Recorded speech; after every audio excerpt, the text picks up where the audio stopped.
ইসলামটা কে খায় না মাথা দেয় না ফুটবল খেলে কি আমি ওটাই জানতে পারলাম না ইসলামটা কি ইসলামকে জিজ্ঞাসা করছি ইসলামটা কি তোমরাই বলো এসেছিল পৃথিবীতে কিভাবে তারপরে রূপ সাজ গোজ দিয়ে একটা ধর্ম যেটা মানুষের দ্বারা সৃষ্টি আবার মানুষকেই শেষ করছে যার পূর্বপুরুষ হিন্দু।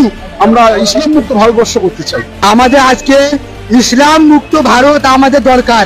ইসলাম মুক্ত না করলে আমাদের মা বোনদের বাঁচানো যাবে না, সনাতনী ভাই বোনদের বাঁচানো যাবে না, মঠ মন্দির বাঁচানো যাবে না, দেবতার পুজো করতে পারবো না। আর এ তো সামান্য ব্যাপার।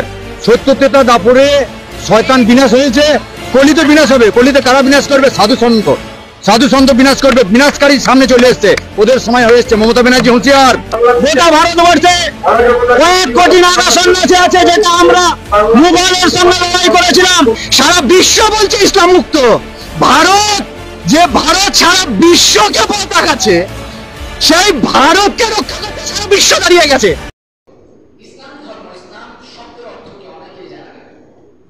যদি বলি অনেকেই জানে না ইসলাম শব্দের অর্থ কি। এখন ইসলাম শব্দের অর্থ আত্মসমর্পণকারী। এখন আমি যদি প্রশ্ন করি, আমাকে যদি প্রশ্ন করা যে ইসলাম আসলো কোত্থেকে, কয় বছর হলো, অনেকেই বলবে 1400 বছর। আমি সংক্ষেপে শেষ করে দেবো, সময় শেষ। অনেকেই বলবে 1400 বা 1500 বছর রাসূলের পর থেকে যে ইসলাম। এখন ইসলাম শব্দের অর্থ আত্মসমর্পণকারী। এবার আপনি খেয়াল করেন